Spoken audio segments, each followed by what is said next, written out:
लो जी, अली बाबा अपने 40 चौर लैके ते उमरे ते पहुंच गया। हाँ जी, जिथे अली बाबा उत्थे ਉਹਦੇ ਨਾਲ 40 ਚੋਰ, ਉਹ 40 ਚੋਰ ਲੈ ਉਹਨੇ ਜਹਾਜ਼ 'ਚ ਪਾਏ ਜਨਾਬ। ਤੇ ਅਬਲੀਸ ਜਿਹੜਾ ਉਹ ਇਹਿਰਾਮ 'ਚ ਲਿਪਟਿਆ, ਨਾਲ ਉਹਨੇ ਆਪਣੇ ਜਿਹੜੇ 40 ਚੋਰ ਆ ਉਹਨਾਂ ਨੇ ਵੀ ਇਹਿਰਾਮ ਲਪੇਟਿਆ ਔਰ ਜਾ ਕੇ ਜਨਾਬ ਉੱਥੇ ਆਪਣਾ ਉਮਰਾ ਕਰ ਰਹੇ ਆ। ਤੇ ਖੁਸ਼ਕਿਸਮਤੀ ਹੈ ਜਨਾਬ ਉਹਨਾਂ ਦੀ, ਅੰਦਾਜ਼ਾ ਕਰੋ, ਵਰਨਾ ਅਸੀਂ ਸੁਣਦੇ ਹੁੰਦੇ ਸੀ ਕਿ ਇਹਿਰਾਮ में लपटे हुए अबलीस ਉਹ ਅਸੀਂ ਦੇਖ ਰਹੇ ਸਾਰੇ ਦੇ ਸਾਰੇ ਅਬਲੀਸ, ਇੱਕ ਵੱਡਾ ਅਬਲੀਸ, ਬਾਕੀ ਉਹਦੇ ਚੇਲੇ। ਪਹੁੰਚਿਆ ਜਨਾਬ ਸਾਊਦੀ ਅਰਬੀਆ। ਉੱਥੇ ਸੁਣਿਆ ਕੋਈ ਮੁਆਹਿਦਾ ਹੋ ਰਿਹਾ। ਹਾਂਜੀ, ਬਾਬਾ ਜੀ ਕਹਿੰਦੇ ਮੁਆਹਿਦੇ 'ਤੇ ਤਾਂ ਗੱਲ ਕਰ ਲੈਂਦੇ ਹਾਂ। ਪਹਿਲੇ ਅਬਲੀਸ ਜਿਹੜਾ ਇਹਿਰਾਮ ਲਪੇਟਿਆ ਹੋਇਆ ਆ ਕਿਸ ਚੱਕਰ 'ਚ, ਕੀ ਹਿਸਾਬ ਕਿਤਾਬ? ਮੈਂ ਕਿਹਾ ਬਾਬਾ ਜੀ ਉਹ ਮਤਲਬ ਹੈ ਕਿ ਦੇਖੋ, ਇਹ ਮੇਰਾ ਮਤਲਬ ਬੜੀ ਸਾਦਤ ਦੀ ਗੱਲ ਹੁੰਦੀ ਆ, ਐਡਾ ਆਮ ਗੱਲ ਨਹੀਂ ਕੋਈ। ਮੇਰਾ ਮਤਲਬ ਖਾਨਾ ਕਾਬਾ ਦੇ ਦਰਵਾਜ਼ੇ ਜਿਹੜੇ ਖੁੱਲ੍ਹੇ ਆ, ਉਹ ਮੇਰਾ ਮਤਲਬ ਦੇਖੋ ਕਿੰਨੀ ਸਾਦਤ ਦੀ ਗੱਲ ਹੈ, ਕਿੰਨੇ ਬਾਬਰਕਤ ਲੋਕ ਨੇ। ਇਹ ਇੱਦਾਂ ਮੇਰਾ ਮਤਲਬ ਦਰਵਾਜ਼ੇ ਉੱਥੇ ਖੋਲ੍ਹੇ ਆ ਇਹਨਾਂ ਵਾਸਤੇ ਜਿੱਦਾਂ ਮੇਰਾ ਮਤਲਬ ਪਾਕਿਸਤਾਨ ਜਿਨ੍ਹਾਂ ਨੇ ਜਿਹੜਾ ਨਾ ਬਹਿਸ਼ਤ ਬਣਾ ਕੇ ਰੱਖ ਦਿੱਤਾ ਹੋਏ।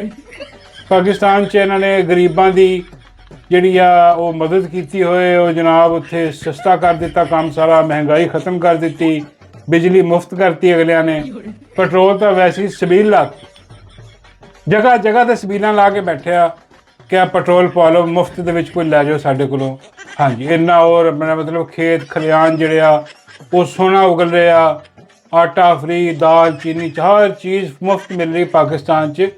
ਉਹ ਬਈ ਜਿੰਨਾ ਇੰਨਾ ਕੁਛ ਕਰ ਦਿੱਤਾ ਜਿਨ੍ਹਾਂ ਹੁਕਮਰਾਨਾਂ ਨੇ ਔਰ ਉਹਨਾਂ ਦੇ ਹੈਂਡਲਰ ਨੇ, ਉਹ ਬਈ ਇਹ ਦੇਖੋ ਉਹਨਾਂ ਵਾਸਤੇ ਤਾਂ ਦਰਵਾਜ਼ੇ ਖੁੱਲ੍ਹਣੇ ਹੀ ਆ ਨਾ ਫਿਰ ਖਾਨਾ ਕਾਬਾ ਦੇ। ਇਹ ਕਿੱਦਾਂ ਹੋ ਸਕਦਾ ਹੈ? ਮੇਰਾ ਮਤਲਬ ਹੈ ਕਿ ਇੰਨੀ ਮੇਰਾ ਮਤਲਬ ਨੇਕੀਆਂ ਕਮਾ ਲਈਆਂ ਔਰ ਉੱਥੇ ਜਾ ਕੇ ਆਪਣਾ ਜਿਹੜਾ ਨਾ ਦਰਵਾਜ਼ੇ ਨਾ ਖੁੱਲ੍ਹ। ਬੜੇ ਮੁਕੱਦਰਾਂ ਦੀ ਗੱਲ ਹੁੰਦੀ ਆ, ਕਿਸਮਤ ਵਾਲਾ ਜਾਂ ਨਸੀਬ। ਬਾਬਾ ਜੀ ਕਹਿੰਦੇ ਹੁਣ ਤਾਂ ਨਸੀਬ 'ਤੇ ਵੀ ਭਰੋਸਾ ਨਹੀਂ ਰਿਹਾ ਇੰਨਾ ਸਮਝ ਕਿ ਬਾਈ ਇਹ ਕੀ ਹੋਈ ਜਾਂਦਾ। ਮੈਂ ਕਿਹਾ ਨਹੀਂ ਮੁਕੱਦਰ ਜਿਹੜੇ ਆ ਉਹ ਦੇਖੋ ਸਿਕੰਦਰ ਨੇ, ਮੁਕੱਦਰ ਦੇ ਸਿਕੰਦਰ ਨੇ, ਅਗਲਿਆਂ ਨੇ ਇੱਥੇ ਵੀ ਤੁੰਨ ਕੇ ਰੱਖਿਆ ਤੇ ਉੱਥੇ ਦਰਵਾਜ਼ੇ ਵੀ ਖੁੱਲ੍ਹੇ। ਬਾਬਾ ਜੀ ਕਹਿੰਦੇ ਇਹਨਾਂ ਨੂੰ ਦੇਖ ਕੇ ਯਕੀਨ ਕਰੋ, ਆ ਜਿਹੜੇ ਅਲੀ ਬਾਬਾ ਦੇ 40 ਚੋਰ ਆ ਜਿਹੜੇ ਇਹਿਰਾਮ 'ਚ ਲਿਪਟੇ ਹੋਏ ਸਾਰੇ ਬਲੀਸ ਆ, ਇਹਨਾਂ ਨੂੰ ਦੇਖ ਕੇ ਇਦਾਂ ਲੱਗਦਾ ਕਿ ਵੀ ਜਹੰਨਮ 'ਚ ਅਸੀਂ ਜਾਣਾ।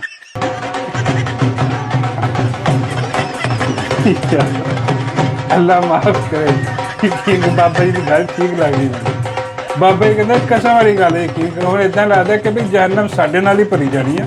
ਇਹ ਤਾਂ ਜੰਤੀ ਲੋਕ ਆ, ਇਹ ਤਾਂ ਜੰਨਤ ਦਾ ਮਾਲ ਹੈ, ਇਹਨਾਂ ਨੇ ਜੰਨਤ 'ਚ ਜਾਣਾ। ਹਾਂ, ਆਹ ਦੋਜ਼ਖ ਸਾਡੇ ਵਾਸਤੇ ਬਣਾਈ ਗਈ ਆ, ਅਸੀਂ ਉਹਦੇ 'ਚ ਭਰੇ ਜਾਣਾ। ਉੱਥੇ ਵੀ ਇੱਥੇ ਵੀ ਜਹੰਨਮ 'ਚ ਤੇ ਉੱਥੇ ਵੀ ਜਹੰਨਮ ਦੇ ਵਿੱਚ ਜਾਣਾ। ਮੈਂ ਕਿਹਾ ਨਹੀਂ ਬਾਬਾ ਜੀ ਐਡੀ ਗੱਲ ਨਹੀਂ ਯਾਰ। ਆਹ ਦੇਖੋ ਦੁਨੀਆ ਦੇ ਜਿਹੜੇ ਮਾਮਲੇ ਉਹ ਹੋਰ ਆ। ਦੁਨੀਆ ਦੇ ਮਾਮਲਾ ਦੁਨੀਆ 'ਚ ਰੱਬ ਨੇ ਦਰਾਜ਼ ਕੀਤੇ ਹੋਈ ਇਹਨਾਂ ਦੀ ਕਿ ਜਾਓ ਜੋ ਮਰਜ਼ੀ ਕਰਦੇ ਫਿਰੋ, ਤੁਹਾਨੂੰ ਪੁੱਛੂੰਗਾ ਆਖਿਰਤ ਦੇ ਵਿੱਚ। ਹਾਂ, ਬਾਬੇ ਕਹਿੰਦੇ ਉਹ ਤਾਂ ਠੀਕ ਹੈ, ਲੇਕਿਨ ਆਹ ਜਿਹੜੇ ਆਪਣਾ ਦਰਵਾਜ਼ੇ ਖੁੱਲ੍ਹ ਰਿਹਾ ਕਾਬਾ ਦੇ ਅੰਦਰ ਜਾ ਕੇ ਮੇਰਾ ਮਤਲਬ ਚੜ੍ਹ ਰਹੇ ਉੱਤੇ ਸੀੜੀਆਂ, ਅੰਦਰ ਜਾ ਰਹੇ, ਨਫ਼ਲ ਅਦਾ ਕਰ ਰਿਹਾ। ਬਾਬਾ ਜੀ ਕਹਿੰਦੇ ਸਾਨੂੰ ਤਾਂ ਮੇਰਾ ਮਤਲਬ ਯਾਰ ਉਹ ਗੁਨਾਹਗਾਰ ਲੋਕ, ਯਕੀਨ ਕਰੋ ਸਾਨੂੰ ਤਾਂ ਇੰਨਾ ਨਹੀਂ ਸ਼ਰਫ ਹਾਸਿਲ ਹੁੰਦਾ ਕਿ ਅਸੀਂ ਜਾ ਕੇ ਉੱਥੇ ਮੇਰਾ ਮਤਲਬ ਹੱਥ ਹੀ ਲਾ ਦਈਏ। ਇਹ ਅੰਦਰ ਜਾ ਰਹੇ ਆ ਮਾਸ਼ਾਅੱਲਾ। ਦੇਖੋ ਬਾਬਾ ਜੀ ਕਹਿੰਦੇ ਕੋਈ ਨਾ ਕੋਈ ਹੈ, ਕੋਈ ਨਾ ਕੋਈ ਨੇਕੀ ਕਰ ਰਹੇ ਨੇ। ਮੈਂ ਕਿਹਾ ਹਾਂਜੀ, ਨੇਕੀ ਉਹਨਾਂ ਨੇ ਇਹੀ ਕੀਤੀ ਹੋਈ ਹੈ ਕਿ ਤੁੰਨ ਕੇ ਰੱਖਿਆ, ਪੂਰਾ ਮਤਲਬ ਕੰਗਲਾ ਕਰ ਦਿੱਤਾ, ਬੇੜਾ ਗਰਕ ਕਰ ਦਿੱਤਾ। ਐਡੀ ਗੱਲ ਨਹੀਂ। ਮੈਂ ਕਿਹਾ ਯਾਰ ਕੋਈ ਨਹੀਂ, ਦਿਲ ਨਾ ਛੱਡੋ, ਕੋਈ ਨਹੀਂ, ਅੱਲਾ ਖੈਰ ਕਰੇਗਾ। ਅਗਲੇ ਮਾਮਲਾ ਜਿਹੜੇ ਨੇ ਉਹ ਆਸਾਨ। ਬਾਬੇ ਕਹਿੰਦੇ ਹਾਂ ਉਹ ਲੱਗ ਹੀ ਰਿਹਾ ਕਿ ਆਸਾਨ ਹੀ ਆ, ਲੇਕਿਨ ਖੈਰ ਅਬਲੀਸ ਜਿਹੜੇ ਆ ਉਹ ਇੱਥੇ ਤਾਂ ਪਹੁੰਚ ਰਿਹਾ, ਇੱਥੇ ਕਾਬੇ ਦੇ ਅੰਦਰ ਵੀ ਜਾ ਰਿਹਾ, ਲੇਕਿਨ ਹਿਸਾਬ ਤਾਂ ਇੱਕ ਦਿਨ ਹੋਣਾ। ਹਾਂ, ਬਾਬਾ ਜੀ ਕਹਿੰਦੇ ਕਿ ਬਈ ਸੱਚੀ ਗੱਲ ਆ, ਬੜੇ ਅਸੀਂ ਯਜ਼ੀਦ ਵੀ ਦੇਖੇ ਆ, ਬੜੇ ਫਿਰੌਨ ਵੀ ਦੇਖੇ ਆ, ਲੇਕਿਨ ਜੋ ਬਗੈਰਤੀ ਬੇਸ਼ਰਮੀ ਇਹਨਾਂ ਨੇ ਕੀਤੀ ਹੈ ਨਾ, ਔਰ ਤੋਂ ਰੱਜ ਕੇ ਮੁਨਾਫਿਕ ਵੀ ਆ ਕਿ ਇਹਿਰਾਮ ਲਪੇਟ ਕੇ ਸਾਨੂੰ ਦੱਸ ਦਿਆ ਕਿ ਦੇਖੋ ਅਸੀਂ ਕਿੰਨੇ ਪਹੁੰਚੇ ਹੋਏ, ਦੇਖੋ ਅਸੀਂ ਕਿੰਨੇ ਖੁਸ਼ਕਿਸਮਤ ਆ, ਸਾਡੇ ਵਾਸਤੇ ਦਰਵਾਜ਼ੇ ਖੁੱਲ੍ਹ ਰਹੇ ਆ ਇੱਥੇ। ਹਾਂ, ਬਾਬਾ ਜੀ ਕਹਿੰਦੇ ਇਹ ਤਾਂ ਉਦੋਂ ਹੀ ਪਤਾ ਲੱਗੂਗਾ ਜਦੋਂ ਹਸ਼ਰ ਦਾ ਮੈਦਾਨ ਬਰਪਾ ਹੋਊਗਾ, ਉਦੋਂ ਕਿਸੇ ਸਿਫਾਰਸ਼ੀ ਦੀ ਸਿਫਾਰਿਸ਼ ਨਹੀਂ ਚੱਲੇਗੀ। ਹੁਣ ਤੇ ਕੋਈ ਅਹੁਦੇ ਦੀ ਸਿਫਾਰਿਸ਼ ਆ, ਕੋਈ ਕਿਸੇ ਦੀ ਆ, ਕੋਈ ਕਿਸੇ ਦੀ ਆ, ਮੇਰਾ ਮਤਲਬ ਪਾਵਰ ਕੋਰੀਡੋਰ 'ਚ ਹੋ ਕੇ ਆ ਕੇ ਜਨਾਬ, ਤੇ ਉਹ ਦਰਵਾਜ਼ੇ ਵੀ ਖੋਲ੍ਹੇ ਜਾ ਰਹੇ ਆ। ਉੱਥੇ ਨਹੀਂ, ਬਾਬਾ ਜੀ ਕਹਿੰਦੇ ਜੰਨਤ ਦੇ ਦਰਵਾਜ਼ੇ ਇੱਦਾਂ ਨਹੀਂ ਖੁੱਲ੍ਹਣੇ। ਜੰਨਤ ਦੇ ਦਰਵਾਜ਼ੇ 'ਚ ਕੋਈ ਵਲੀ ਅਹਿਦ ਨਹੀਂ ਬੈਠਾ ਹੋਇਆ ਉੱਥੇ ਜਿਹੜਾ ਕਿ ਦੇਖਦੇ ਹੀ ਕਹੇਗਾ ਕਿ ਉਹ ਫੀਲਡ ਮਾਰਸ਼ਲ ਆ ਗਿਆ, ਉਹ ਵਜ਼ੀਰ ਆਲਾ ਆ ਗਿਆ, ਵਜ਼ੀਰ ਆਜ਼ਮ ਆ ਗਿਆ। ਇਹਦੇ ਲਈ ਦਰਵਾਜ਼ਾ ਖੋਲੋ, ਉੱਥੇ ਹਿਸਾਬ ਹੋਣਾ, ਹਿਸਾਬ ਹੋਏਗਾ ਤੇ ਫਿਰ ਅੱਗੇ ਲੰਘਣ ਦੇਣਾ, ਅਦਰਵਾਈਜ਼ ਹਿਸਾਬ ਤਾਂ ਕੋਈ ਨਹੀਂ। ਤੇ ਐਸੀ ਪਰੇਸ਼ਾਨੀ ਵਾਲੀ ਗੱਲ ਨਹੀਂ, ਵੈਸੇ ਬੰਦਾ ਹਲਕਾ ਜਿਹਾ ਸੋਚਦਾ ਕਿ ਯਾਰ ਇਹ ਕੀ ਹੋ ਰਿਹਾ, ਜੋ ਵੀ ਹੋ ਰਿਹਾ ਮੇਰਾ ਮਤਲਬ ਚਲੋ ਆ ਆਪਣਾ ਹੋਇਆ ਕਿ ਜਨਾਬ ਉੱਥੇ ਹੁਣ ਕੋਈ ਮੁਆਹਦਾ ਹੋ ਰਿਹਾ। ਸੁਣਿਆ ਗਿਆ ਕਿ ਜਨਾਬ ਉੱਥੇ ਇਬਲੀਸ ਖਾਸ ਗਿਆ ਆਪਣੇ ਚੇਲੇ ਲੈ ਕੇ, ਮੁਆਹਦਾ ਕਿਹਦਾ ਹੋ ਰਿਹਾ? ਸਾਊਦੀਆ, ਤੁਰਕੀ ਤੇ ਪਾਕਿਸਤਾਨ, ਸਾਊਦੀਆ, ਤੁਰਕੀਆ ਤੇ ਪਾਕਿਸਤਾਨ ਦਾ ਮੁਆਹਦਾ। ਇਹ ਹੁਣ ਗੇਮ ਕੀ ਹੋ ਰਹੀ ਆ, ਕਾਹਦਾ ਦਿਫਾਈ ਮੁਆਹਦਾ ਹੋ ਰਿਹਾ? ਤਿੰਨਾਂ ਮੁਲਕਾਂ ਦਾ ਮੁਆਹਦਾ ਹੋ ਗਿਆ, ਅੱਛੀ ਗੱਲ ਆ। ਪਾਕਿਸਤਾਨ ਦਾ ਮੁਆਹਦਾ ਤੇ ਸਾਊਦੀਆਂ ਨਾਲ ਪਹਿਲੇ ਸੀਗਾ, ਫਿਰ ਹੁਣ ਮੁਆਹਦਾ ਕਾਤੇ ਹੋ ਗਿਆ? ਐਕਚੁਅਲੀ ਬਾਬਾ ਜੀ ਨੇ ਗੱਲ ਦੱਸੀ, ਬਾਬਾ ਜੀ ਕਹਿੰਦੇ ਮੁਆਹਦਾ ਜਿਹੜਾ ਉਹ ਹੋਣਾ ਸੀ ਸਾਊਦੀਆ ਦਾ ਤੇ ਤੁਰਕੀਆ ਦਾ, ਇਹਨਾਂ ਦਾ ਮੁਆਹਦਾ ਹੋਣਾ ਸੀਗਾ। ਉਹ ਫਿਰ ਪਾਕਿਸਤਾਨ ਵਾਲੇ ਤੈਨੂੰ ਪਤਾ ਕਿ ਪਹਿਲੇ ਹੀ ਭੁੱਖੇ ਸ਼ੋਧੇ ਨੰਗੇ ਜਿਹੜੇ ਆ, ਇਹਨਾਂ ਕੋਲ ਹੈ ਕੱਖ ਨਹੀਂ। ਇਹਨਾਂ ਨੇ ਫਿਰ ਆਫਰ ਪਾਈ ਹੋਣੀ ਕਿ ਜਨਾਬ ਤੁਸੀਂ ਮਿਲ ਕੇ ਤਾਂ ਬਹਿਣਾ ਹੀ ਆ, ਇੱਦਾਂ ਕਰੋ ਥੋੜ੍ਹੇ ਪੈਸੇ ਤੁਸੀਂ ਪਾਓ, ਸਾਨੂੰ ਵੀ ਪਾਓ, ਥੋੜ੍ਹੇ ਪੈਸੇ ਪਾ ਕੇ ਤੇ ਸਾਨੂੰ ਵੀ ਵਿੱਚ ਪਾਓ, ਤੇ ਤੁਹਾਡਾ ਜਿਹੜਾ ਮੁਆਹਦਾ ਇਹਨੂੰ 4 ਚੰਦ ਲੱਗ ਜਾਣਗੇ। ਪਤਾ ਲੱਗੇਗਾ ਕਿ ਵੀ ਦੇਖੋ ਪਾਕਿਸਤਾਨ ਨਿਊਕਲੀਅਰ ਪਾਵਰ ਸਟੇਟ, ਔਰ ਜਨਾਬ ਅੰਦਰ ਬੇੜਾ ਗਰਕ ਹੋਇਆ ਮੁਲਕ ਦੇ ਅੰਦਰ, ਜਬਰ ਜ਼ੁਲਮ ਔਰ ਖਾਣ ਨੂੰ ਰੋਟੀ ਹੈ ਨਹੀਂ ਗੀ, ਉੱਥੇ ਜਨਾਬ ਆ ਮੁਆਹਦਾ ਹੋ ਜਾਏਗਾ। ਉਹ ਫਿਰ ਉਹਨਾਂ ਨੇ ਕਿਹਾ ਚਲੋ ਗੱਲ ਤਾਂ ਠੀਕ ਆ, ਚਲੋ ਥੋੜ੍ਹੇ ਪੈਸੇ ਪਾ ਕੇ ਦੋਨਾਂ ਨੇ ਤੇ ਇਹਨਾਂ ਨੂੰ ਵੀ ਬੁਲਾ ਲਿਆ, ਤੁਸੀਂ ਵੀ ਆਓ ਬੈਠੋ, ਤੇ ਬੈਠੇ ਆ ਕੇ ਤੇ ਆਪਣੀ ਝੱਖ ਮਾਰੋ ਜਿਹੜੀ ਮਾਰਨੀ। ਉਹ ਇਹਨਾਂ ਨੇ ਜਨਾਬ ਉੱਥੇ ਮੁਆਹਦਾ ਕੀਤਾ ਕੋਈ। ਹਾਂ ਹੁਣ ਮੁਆਹਦੇ 'ਤੇ ਜਿਹੜਾ ਹੋ ਗਿਆ, ਇਹਦੇ 'ਤੇ ਅਮਲ ਦਰਾਮਦ ਕਿੰਨਾ ਕੁ ਹੋ ਸਕਦਾ? ਇਹ ਜਿਹੜੇ ਪਹਿਲੇ ਮੁਆਹਦੇ ਹੋਏ ਨੇ ਜਿੰਨਾ ਕੁ ਉਹਨਾਂ 'ਤੇ ਅਮਲ ਦਰਾਮਦ ਹੋਇਆ, ਉਹਨਾਂ ਕੀ ਇਹਦੇ 'ਤੇ ਹੋਣਾ, ਸਿਵਾਏ ਇਸ ਦੇ ਕਿ ਇਹ 4 ਪੈਸੇ ਜਿਹੜੇ ਉਹਨਾਂ ਨੇ ਇਕੱਠੇ ਕਰਕੇ ਉਹਨਾਂ ਕੋਲ, ਇਹ ਜਿਹੜੇ ਅਲੀ ਬਾਬਾ ਦੇ 40 ਚੋਰ ਗਏ ਨੇ ਉੱਥੇ, ਇਹਨਾਂ ਨੇ ਖਾ ਪੀ ਜਾਣਾ ਕੰਮ। ਇਹ ਤੁਹਾਡੇ ਆਵਾਮ ਤੱਕ ਨਹੀਂ ਪਹੁੰਚਣਾ, ਬਾਰੋ ਬਾਰ ਲਾਹੌਰ, ਹਾਂ ਬਾਰੋ ਬਾਰ ਪਿਸ਼ੌਰ ਜਾਂ ਬਾਰੋ ਬਾਰ ਲਾਹੌਰ, ਤੋਂ ਬਾਰੋ ਬਾਰ ਕਰ ਲੈ। ਇਹ ਸਾਰਾ ਮੁਆਹਦਾ ਜਨਾਬ, ਹੁਣ ਉਹ ਭੰਗੜੇ ਪਾਏ ਜਾ ਰਹੇ ਨੇ, ਉਹ ਦੁਬਾਰਾ ਆਪਣਾ ਐਕਟੀਵੇਟ ਹੋਏ ਨੇ ਜਨਾਬ। ਅਸਕਰੀ ਕਰਿੰਦੇ ਜਿਹੜੇ ਨੇ ਆਪਣੇ ਆਪ ਨੂੰ ਸਹਾਫੀ ਕਹਿਣ ਦੇ ਬਗੈਰਤ ਬੇਸ਼ਰਮ, ਉਹ ਕਹੀ ਜਾ ਰਹੇ ਨੇ ਕਿ ਵਾਹ ਜੀ ਵਾਹ, ਇਹ ਤਾਂ ਅਨੋਖਾ ਹੀ ਕੰਮ ਹੋ ਗਿਆ, ਦੁਨੀਆ ਦਾ ਇੱਕ ਹੋਰ ਅਜੂਬਾ ਹੋ ਗਿਆ, ਬੜੀ ਸਾਦਤ ਦੀ ਗੱਲ ਆ ਜਨਾਬ, ਬੜੀ ਇਹ ਗੱਲ ਆ, ਬੜੀ ਉਹ ਗੱਲ ਆ। ਉਹ ਦੇਖੋ ਜਨਾਬ ਉੱਥੇ ਮਤਲਬ ਇਬਲੀਸ ਤੇ ਉਹਦੇ ਜਿਹੜੇ ਕਰਿੰਦੇ ਨੇ ਉਹ ਪਹੁੰਚ ਕੇ ਮੁਆਹਦੇ ਵਗੈਰਾ ਕਰਦੇ। ਇਬਲੀਸ ਜਿਹੜਾ ਉਹਨੇ ਉੱਥੇ ਵਰਦੀ ਪਾ ਕੇ ਸਲੂਟ ਵੀ ਮਾਰਿਆ ਉਹਨੂੰ, ਹਾਂ ਸਲੂਟ ਵੀ ਮਾਰੇ, ਸਾਰਾ ਹਿਸਾਬ ਕਿਤਾਬ ਲਾਇਆ ਤੇ ਸਲੂਟ ਮਾਰਦੇ ਹੋਏ ਉਹੀ ਕਹਿੰਦਾ ਹੋਣਾ ਕਿ ਮੌਲਾ ਭਾਗ ਰਹਿਣ, ਸ਼ੇਖ ਜੀਵੇ, ਸ਼ੇਖ ਦੇ ਬੱਚੇ ਵੀ ਜੀਣ, ਸ਼ੇਖ ਦੇ ਅੱਬੂ ਵੀ ਜੀਣ, ਸਾਨੂੰ ਸਾਡਾ ਘਰ ਭਰੀ ਰੱਖੋ ਤੁਸੀਂ ਬਸ, ਹੋਰ ਕੁਛ ਨਹੀਂ। ਆਹ ਸਾਰਾ ਮੁਆਹਦਾ, ਸਾਰੀ ਗੇਮ ਆ, ਹੋਰ ਇਹਦੇ ਪਿੱਛੇ ਕੁਛ ਨਹੀਂ, ਕੱਖ ਨਹੀਂ ਗਾ ਹੋਰ ਇਹਦੇ ਪਿੱਛੇ। ਉਹ ਬਾਬਾ ਜੀ ਕਹਿੰਦੇ ਕਿ ਯਾਰ ਆ ਦੇਖੋ ਬੜੀ ਅਜੀਬ ਜਿਹੀ ਗੱਲ ਹੋ ਗਈ।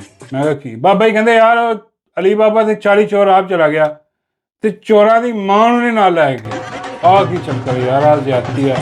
ਉਹ ਚੋਰਾਂ ਦੀ ਮਾਂ ਨੂੰ ਇੱਥੇ ਛੱਡ ਕੇ ਭੱਗ, ਉਹਨੂੰ ਵੀ ਨਾਲ ਲੈ ਜਾਂਦੇ ਉੱਥੇ, ਉਹ ਵੀ ਜਾ ਕੇ ਯਾਹ ਬੀਬੀ ਸ਼ੇਖਾਂ ਨਾਲ ਇੱਧਰ ਉੱਧਰ ਮੈਂ ਉੱਧਰ ਹਿਸਾਬ ਕਿਤਾਬ ਲਾਉਂਦੀ ਤੇ ਹੋ ਸਕਦਾ ਸ਼ੇਖ ਖੁਸ਼ ਹੋ ਕੇ 4 ਪੈਸੇ ਹੋਰ ਦੇ ਦਿੰਦੇ। ਮੈਂ ਕਿਹਾ ਲਾਜ਼ਮੀ ਦੇ ਦਿੰਦੇ। ਆ ਵੈਸੇ ਇਹਨਾਂ ਕੋਈ ਗਲਤੀ ਹੋਈ ਬਈ, ਅੱਜ ਕੱਲ੍ਹ ਜਿੱਥੇ ਵੀ ਜਾ ਰਹੇ ਆ ਮਾਈ ਨੂੰ ਨਾਲ ਲੈ ਜਾ ਰਹੇ, ਨਾ ਮਾਈ ਗਈ ਹੈ ਨਾ ਉੱਥੇ ਡਿਕਟੇਟਰ ਦਾ ਸੂਸੂ ਦੇਖਿਆ ਗਿਆ, ਉਹ ਵੀ ਨਹੀਂ ਗਿਆ ਨਾਲ। ਹਾਲਾਂਕਿ ਉਹ ਮੇਰਾ ਮਤਲਬ ਕਿ ਜੋ ਹਿਸਾਬ ਕਿਤਾਬ ਹੁੰਦਾ ਨਾਲ ਹੁੰਦਾ, ਉਹ ਵੀ ਕਿਤੇ ਦੇਖੇ ਨਹੀਂ ਗਿਆ। ਤੇ ਮਾਈ ਨੂੰ ਤਾਂ ਲਾਜ਼ਮੀ ਲਿਜਾਣਾ ਚਾਹੀਦਾ ਸੀਗਾ, ਤੇ ਮਾਈ ਨੂੰ ਲਿਜਾ ਕੇ ਉੱਥੇ ਬਿਠਾਉਂਦੇ ਤੇ ਹੋ ਸਕਦਾ ਕਿ 4 ਪੈਸੇ। ਮੈਂ ਕਿਹਾ ਬਾਬਾ ਜੀ ਉਹ ਪ੍ਰੋਬਲਮ ਹੈ ਵਾ ਕਿ ਉਹਨਾਂ ਨੂੰ ਸ਼ੱਕ ਸੀਗਾ ਉਹਦੇ 'ਤੇ। ਬਾਬਾ ਜੀ ਕਹਿੰਦੇ ਕਿਹਦੇ 'ਤੇ? ਮੈਂ ਕਿਹਾ ਬਾਬਾ ਜੀ ਤਈਅਬ ਦੁਕਾਨ 'ਤੇ। ਬਾਬਾ ਜੀ ਕਹਿੰਦੇ ਓਏ ਹੋਏ ਉਹਦੇ 'ਤੇ ਕਦਾ ਸ਼ੱਕ, ਬਜ਼ੁਰਗ ਆਦਮੀ ਯਾਰ। ਮੈਂ ਕਿਹਾ ਉਹ ਹੱਥ ਫੜ ਲੈਂਦਾ ਭਾਈ, ਉਹ ਹੱਥ ਫੜਦਾ ਛੱਡਦਾ ਹੀ ਫਿਰ। ਹਾਂ ਉਹ ਡਰ ਗਏ ਭਾਜੀ ਇਹ ਨਾ ਹੋਵੇ ਮਾਈ ਲੈ ਜਾਈਏ, ਅਗਲੇ ਹੱਥ ਫੜ ਲੈਣ, ਛੱਡਣੀ ਨਾ ਤੇ ਨਾਲ ਹੀ ਲੈ ਜਾਓ। ਬਾਬਾ ਜੀ ਕਹਿੰਦੇ ਤੇ ਲੈ ਗਏ। ਹਾਂ ਬਾਬਾ ਜੀ ਉਹ ਨਾਲ ਲੈ ਗਏ, ਤੇ ਮੇਰਾ ਮਤਲਬ ਇੱਥੇ ਉਹ ਜਿਹੜਾ ਇਬਲੀਸ ਆ ਸਭ ਤੋਂ ਵੱਡਾ, ਉਹ ਅਲੀ ਬਾਬਾ 40 ਚੋਰਾਂ ਦਾ ਜਿਹੜਾ ਸਰਦਾਰ ਆ ਉਹ ਹੀ ਕਰੇਗਾ। ਉਹ ਉਹਨੂੰ ਵੀ ਮਾਈ ਦਾ ਹੀ ਆਸਰ, ਉਹ ਤਾਂ ਕਰਕੇ ਡਰਿਆ ਪਿਆ, ਉਹ ਲਿਜਾਂਦਾ ਹੀ ਨਹੀਂ ਮਾਈ ਨੂੰ। ਕਹਿੰਦਾ ਮਾਈ ਤੂੰ ਇੱਥੇ ਹੀ ਬਹਿ, ਤੇ ਮੇਰੇ ਜੋਗੀ ਆ ਬਸ, ਹੋਰ ਕਿਸੇ ਜੋਗੀ ਨੂੰ ਤਾਂ ਇੱਥੇ ਹੀ ਰਹਿ। ਬਾਬਾ ਜੀ ਕਹਿੰਦੇ ਚਲੋ ਯਾਰ ਡੱਡੂ ਲੈ ਜਾਂਦੇ। ਮੈਂ ਕਿਹਾ ਹਾਂ ਡੱਡੂ ਜਾਣਾ ਚਾਹੀਦਾ ਸੀਗਾ, ਲੇਕਿਨ ਪ੍ਰੋਬਲਮ ਇਹ ਵਾ ਕਿ ਉਹਨਾਂ ਨੂੰ ਸ਼ੱਕ ਆ ਉੱਥੇ ਕਿ ਮੈਂ ਮਤਲਬ ਡੱਡੂ ਖਾ ਜਾਂਦੇ। ਬਾਬੇ ਕਹਿੰਦੇ ਉਹ ਚਾਈਨੀਜ਼ ਆ। ਮੈਂ ਕਹਿੰਦੀ ਤਰਕਿਸ਼ ਵੀ ਖਾ ਜਾਂਦੇ ਮਸਾਲੇ ਮਸੂਲੇ ਲਾ। ਉਹਨਾਂ ਨੂੰ ਸ਼ੱਕ ਸੀ ਕਿ ਯਾਰ ਤੁਰਕੀ ਵਾਲੇ ਵੀ ਆਏ ਹੋਏ ਆ, ਚਲੋ ਅਰਬ ਤੇ ਠੀਕ ਆ। ਵੈਸੇ ਅਰਬਾਂ ਦਾ ਵੀ ਰਿਸਕ ਨਹੀਂ ਲਿਆ ਜਾ ਸਕਦਾ, ਉੱਥੇ ਜ਼ੈਤੂਨ ਖਾ ਕੇ ਤੇ ਆਪਣਾ ਤੇਲ ਦੇ ਪਕੌੜੇ ਕੱਢ ਕੇ ਉਹ ਖਾ ਕੇ ਜਿਹੜੇ ਉਹ ਬੈਠੇ ਹੁੰਦੇ। ਉਹ ਮੇਰਾ ਮਤਲਬ ਉਹਨਾਂ ਨੂੰ ਸ਼ੱਕ ਹੋਣਾ ਯਾਰ ਡੱਡੂ ਹੀ ਨਾ ਮਾਰ ਦੇਣ, ਭਾਈ ਨਿੱਕਾ ਜਿਹਾ ਡੱਡੂ ਇਹਨਾਂ ਦਾ, ਸ਼ੇਖਾਂ ਦੇ ਹਵਾਲੇ ਕਰਕੇ ਤੇ ਬੇੜੇ। ਬਾਬਾ ਕਹਿੰਦੇ ਨਹੀਂ ਨਹੀਂ ਉਹ ਭਾਈ ਉਹ ਠੀਕ ਹੈ ਕੰਮ, ਕੋਈ ਹਿਸਾਬ ਕਿਤਾਬ ਨਹੀਂ ਗਾ, ਬਾਬਰਾ ਸ਼ਰੀਫ ਵਾਲਾ ਕੰਮ ਹੈ ਡੱਡੂ ਤੇ ਜੋ ਵੀ। ਤੇ ਉਹ ਆਪਣਾ ਇਸ ਕਰਕੇ ਉਹਨੂੰ ਵੀ ਨਹੀਂ ਲੈ ਕੇ ਗਏ ਤੇ ਨਾ ਹੀ ਪੋਲੀ ਨੂੰ ਲੈ ਕੇ। ਇਹ ਬੜੀ ਹੈਰਾਨ ਦੀ ਗੱਲ ਹੈ, ਲੈ ਕੇ ਜਾਣਾ ਚਾਹੀਦਾ, ਕੋਈ ਨਾਲ ਰੌਣਕ ਲੱਗੇ ਚਾਰ। ਚਲੋ ਮਾਈ ਦਾ ਨਵਾਂ ਜਹਾਜ਼ ਆ, ਮਾਈ ਨੂੰ ਜਹਾਜ਼ 'ਤੇ ਲੈ ਜਾਂਦੇ, ਹਿਸਾਬ ਕਿਤਾਬ ਸੈਰ ਸੁਰ ਕਰਵਾ ਲੈਂਦੇ, ਲੇਕਿਨ ਖੈਰ ਨਹੀਂ। ਉਹ ਕਹਿੰਦੇ ਹੁਣ ਇੱਕ ਵੀ ਰਿਜ਼ਰਵ 'ਚ ਰੱਖੀ ਹੋਈ ਆ, ਹੁਣ ਜਦ ਪੈਸੇ ਮਿਲ ਰਹੇ ਆ ਇੱਥੋਂ ਤਾਂ ਲੈ ਲਈਏ, ਬਾਕੀ ਕੋਈ ਹੋਰ ਚਾਹੀਦੇ ਹੋ ਜਾਣਗੇ ਤਾਂ ਭੇਜ ਦੇਣਗੇ। ਬਾਬਾ ਜੀ ਕਹਿੰਦੇ ਇਹਨਾਂ ਚਕਲਾ ਹੀ ਬਣਾਇਆ ਖਲੋਤਾ ਯਾਰ ਇੱਥੇ, ਮੇਰਾ ਮਤਲਬ ਪੈਸੇ ਜਿੱਥੋਂ ਲੱਭਣ ਚਾਰ ਉੱਥੇ ਜਾ ਕੇ ਰੈਂਟ 'ਤੇ ਫੌਜ ਵੀ ਵੇਚ ਦਿਓ। ਮੈਂ ਕਿਹਾ ਰੈਂਟ ਵਾਲੇ ਕੰਮ, ਬਿਲਕੁਲ ਰੈਂਟ ਵਾਲਾ ਕੰਮ ਆ, ਉਹ ਰੈਂਟਡ ਆਪਣਾ ਪ੍ਰੋਗਰਾਮ ਆ। ਉਹ ਕਹਿੰਦੇ ਜੀ ਆਪਣਾ ਕਿਰਾਏ 'ਤੇ ਫੌਜ ਦੱਸਿਆ ਵਾ, ਜਿਹਨੂੰ ਚਾਹੀਦੀ ਹੋਵੇ ਉਹ ਸਾਨੂੰ ਹਾਂਜੀ ਆਰਡਰ ਦੇ ਦੇਵੇ। ਆਰਡਰ ਲਈ ਜਾ ਰਹੇ ਆ, ਹਾਂ ਧੜਾ ਕਤਰ ਤੋਂ ਵੀ ਆਰਡਰ ਲੈ ਲਿਆ ਇਹਨਾਂ ਨੇ, ਉੱਥੇ ਵੀ ਡਾਲਰ ਲੈ ਲਿਆ, ਇੱਥੇ ਸਾਊਦੀਆ ਤੋਂ ਵੀ ਲੈ ਲਿਆ, ਹੁਣ ਤੇਲ ਵੀ ਮੰਗੀ ਜਾ ਰਿਹਾ, ਹੁਣ ਅਮਰੀਕਾ ਨੂੰ ਵੀ ਕਹਿ ਰਿਹਾ। ਉਹਨਾਂ ਕੋਲ ਆਪਣੀ ਫੌਜ ਬੜੀ ਹੈ, ਉਹ ਕਹਿੰਦੇ ਨਹੀਂ ਵੀ ਸਾਨੂੰ ਜ਼ਰੂਰਤ ਨਹੀਂ ਹੈ ਜੇ ਕਿਰਾਏ ਦੀ ਫੌਜ ਦੀ, ਤੁਸੀਂ ਸਾਡੇ ਵਾਸਤੇ ਉੱਥੇ ਹੀ ਕੰਮ ਕਰੋ ਜੋ ਕਰ ਸਕਦੇ ਹੋ, ਪੈਸਾ ਪੂਸਾ ਕੋਈ ਨਹੀਂ। ਉਹ ਹੁਣ ਇਕੱਠਾ ਕੁੱਠਾ ਕਰ ਰਹੇ, ਹਿਸਾਬ ਕਿਤਾਬ ਲਾ ਰਹੇ ਨੇ। ਅਤੇ ਉਹਦੇ ਬਾਅਦ ਜਨਾਬ ਸ਼ਾਹਦ ਖਾਨ ਅਫਰੀਦੀ, ਜੀ ਹਾਂ ਸ਼ਾਹਦ ਖਾਨ ਅਫਰੀਦੀ ਨਗਰ ਦਲਾ ਐਸਾ ਬਗੈਰਤ ਬੇਸ਼ਰਮ ਮੁਬਾਰਕਾਂ ਦੇ ਰਿਹਾ। ਉਹ ਕਹਿ ਰਿਹਾ ਜੀ ਬੜੀ ਸਾਦਤ ਮਾਸ਼ਾਅੱਲਾ ਜੀ, ਬਹੁਤ ਹੈ, ਬੜਾ ਵੱਡਾ ਕੰਮ ਹੋ ਗਿਆ, ਤਰੀਖੀ ਕੰਮ ਹੋ ਗਿਆ, ਇਹ ਮੁਬਾਰਕ ਹੋਈ ਜੀ, ਐਡਾ ਵੱਡਾ ਮੁਆਹਿਦਾ ਹੋ ਗਿਆ। ਅੱਛਾ ਇਸ ਬਗੈਰਤ ਬੇਸ਼ਰਮ ਲਾਹਨਤੀ ਕਿਰਦਾਰ ਨੂੰ ਬੰਦਾ ਥੱਲੇ ਬਹਾ ਲਵੇ ਜ਼ਮੀਨ 'ਤੇ ਛਿੱਤਰ ਹੱਥ 'ਚ ਫੜ ਲਵੇ, ਅਤੇ ਇਹਨੂੰ ਬੰਦਾ ਕਹੇ ਕਿ ਸਭ ਤੋਂ ਪਹਿਲੇ ਤਾਂ ਇਹ ਦੱਸ ਕਿ ਤੂੰ ਆਪਣੇ ਘਰ 'ਚ ਕਸ਼ਮੀਰ ਦਾ ਝੰਡਾ ਵੀ ਲਾਇਆ ਹੋਇਆ, ਪਾਕਿਸਤਾਨ ਦੇ ਝੰਡੇ ਦੇ ਨਾਲ।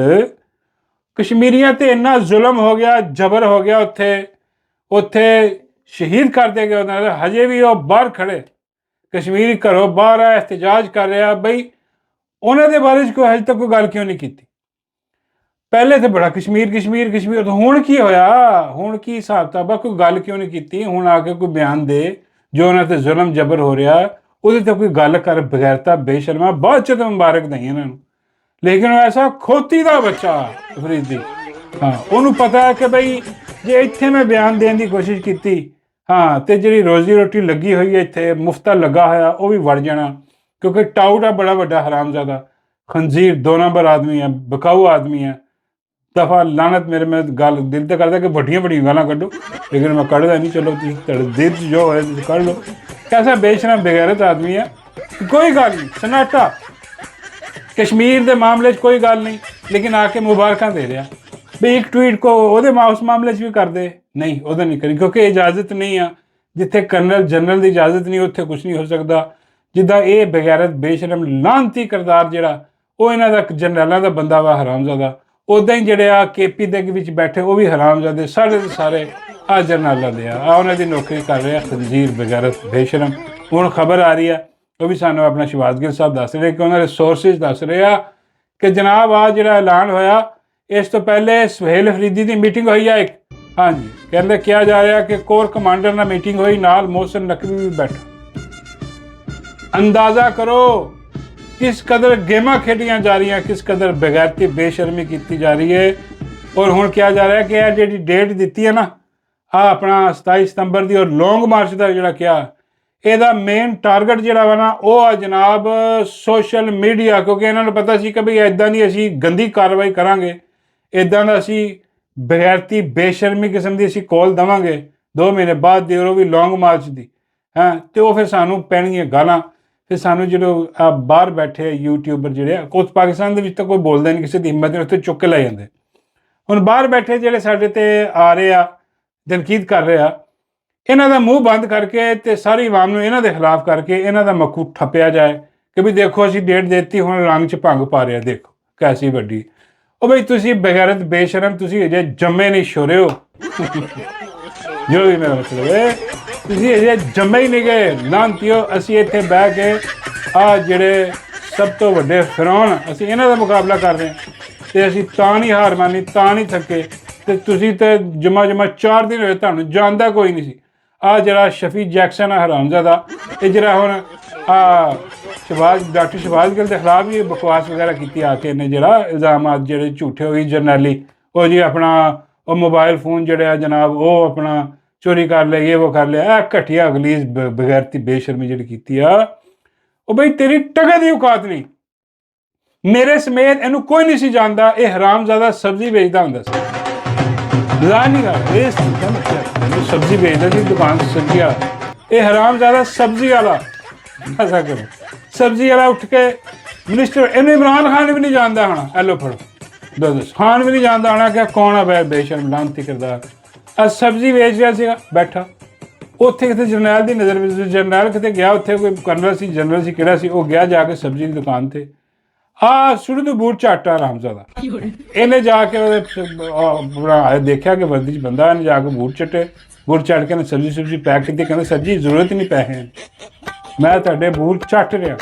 ਹਾਂ ਇੰਨਾ ਹੀ ਬੜਾ, ਉਹਨੇ ਸਬਜ਼ੀ ਦਿੱਤੀ, ਉਹ ਜਰਨੈਲ ਖੁਸ਼ ਹੋ ਗਿਆ, ਉਹ ਕਹਿੰਦਾ ਲਓ ਇਹਨੂੰ PTI 'ਚ ਭੇਜੋ, ਹਾਂ ਇਹਨੂੰ ਇੱਥੇ ਲਾਓ। ਉਹ ਲਾ ਇਹ ਬਾਬਾ ਜੀ ਦੀ ਖਬਰ। ਬਾਬਾ ਜੀ ਕਹਿੰਦੇ ਯਾਰ ਗੱਲ ਵਿੱਚ ਕੋਈ ਹੋਰ ਲੱਗਦੀ ਹੈ। ਮੈਂ ਕਿਹਾ ਬਾਬਾ ਜੀ ਕੀ ਗੱਲ? ਬਾਬਾ ਜੀ ਕਹਿੰਦੇ ਯਾਰ ਸਿਰਫ ਸਬਜ਼ੀ ਵਾਲਾ ਕੰਮ ਨਹੀਂ ਗਾ। ਮੈਂ ਕਿਹਾ ਬਾਬਾ ਜੀ ਫਿਰ? ਬਾਬਾ ਜੀ ਕਹਿੰਦੇ ਇਹਨੇ ਕੋਈ ਲਿੱਤਾ ਦਿੱਤਾ ਵੀ ਆਣਾ। ਬਾਬਾ ਜੀ ਕਿੰਨੇ? ਬਾਬਾ ਕਹਿੰਦੇ ਜਰਨੈਲ ਨੂੰ ਅੱਜ ਸ਼ਕਲੋਂ ਹੀ ਹਰਾਮਜ਼ਾਦਾ 2 ਨੰਬਰ ਲੱਗਦਾ। ਬਾਬਾ ਜੀ ਕਹਿੰਦੇ ਮੈਨੂੰ ਇੱਦਾਂ ਦੇ ਲੋਕਾਂ ਦੀ ਬਹੁਤ ਪਛਾਣ। ਬਾਬਾ ਜੀ ਨੂੰ ਹੈ ਪਛਾਣ? ਬਾਬਾ ਜੀ ਪਛਾਣ? ਮੈਂ ਬਾਬਾ ਜੀ ਕੀ ਲੱਗਦਾ ਤੁਹਾਨੂੰ? ਬਾਬਾ ਜੀ ਕਹਿੰਦੇ ਨਵਾਬ ਆ। ਮੈਂ ਕਿਹਾ ਨਹੀਂ ਆ। ਹਾਂ ਬਾਬਾ ਜੀ ਕਹਿੰਦੇ ਪੂਰਾ ਨਵਾਬ ਆ। ਹਾਂ ਇਹ ਪੇਸ਼ ਕਰਦਾ ਹੱਥ ਕੇ ਵੱਡਾ ਨਵਾਬ ਆ। ਬਾਬੇ ਕਹਿੰਦੇ ਉਹ ਹਿਸਾਬ ਹੋਇਆ, ਤਾਂ ਫਿਰ ਇਹਨੂੰ ਕਿਹਾ ਕਿ ਚੱਲ ਵੀ ਹੁਣ ਬੜੀ ਹੋ ਗਈ, ਸਬਜ਼ੀ ਛੱਡ ਜਾ ਕੇ ਉੱਤੇ ਖਿਦਮਤ ਕਰ।